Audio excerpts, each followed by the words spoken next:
Hey, I'm Tracy Pinnock, the Better Coach, and welcome to my YouTube channel, where I help women move from feeling bitter to better after breakups, date better the next time around, and generally protect their peace in spite of all of life's ups and downs. I'm glad you're here, and let's get into it.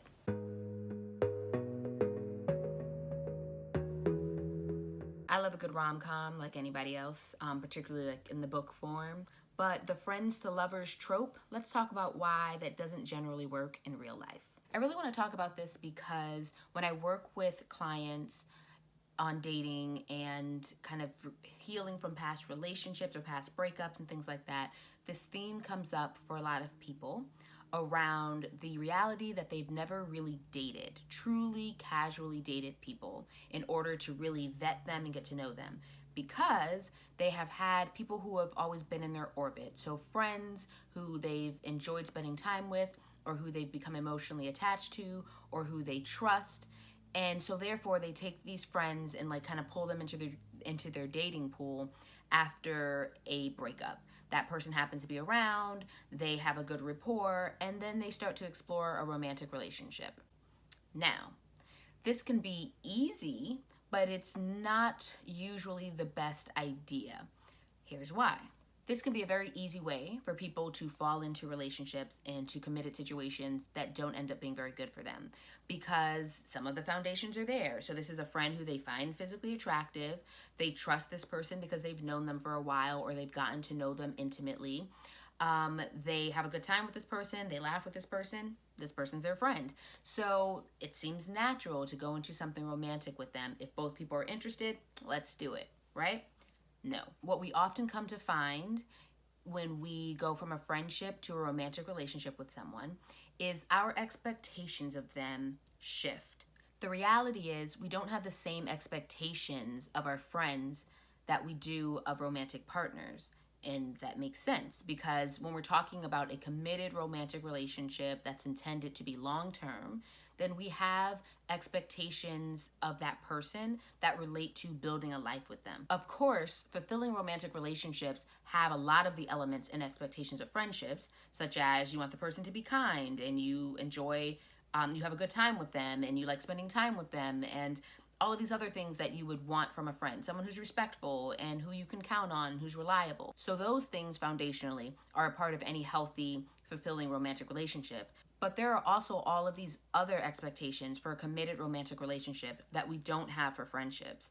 If we are going to build a life together as partners, then we likely live together, maybe we have kids together, we likely have some sort of financial obligations together, we want to have some shared values that relate to how we live our day-to-day lives. And so the stakes become higher in a romantic relationship.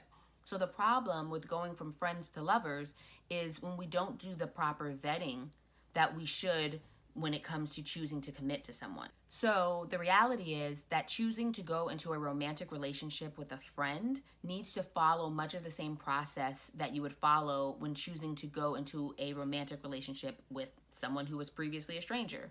You date them, which means you vet them, which means you go out, you talk, you get to know them, and you ask questions that help you understand this person's desires, expectations, plans, things like that. Now, a lot of this information you may already know because this person is your friend. You just simply want to make sure that you take that ideal partner list that I always talk about, where you've listed all of the traits of your ideal partner, and that you compare that to your friend to determine if this is a person who it makes sense for you to enter a romantic relationship with. Or should they remain a friend in your life because they have all of these wonderful qualities that you really appreciate, but they may not be bringing to the table what you need when it comes to a committed partnership. And obviously this person should be doing the same sort of vetting process toward you. So I want to be clear. Does this mean that all friends to lovers relationships are doomed to fail? Not at all. What this means is we do need to give more deliberate thought and assessment to entering romantic relationships with people who were formerly friends. In order to help preserve the friendship, it's really important to determine if you should keep that relationship as a platonic friendship rather than a romantic relationship, which could result in kind of exploding the relationship altogether. So what do I recommend? I recommend you date people outside of your friend circle. But if you're going to insist on dating within your friend circle, make sure you know what your relationship expectations are and make sure you're vetting your friend to see that they meet them. That's it. Bye-bye.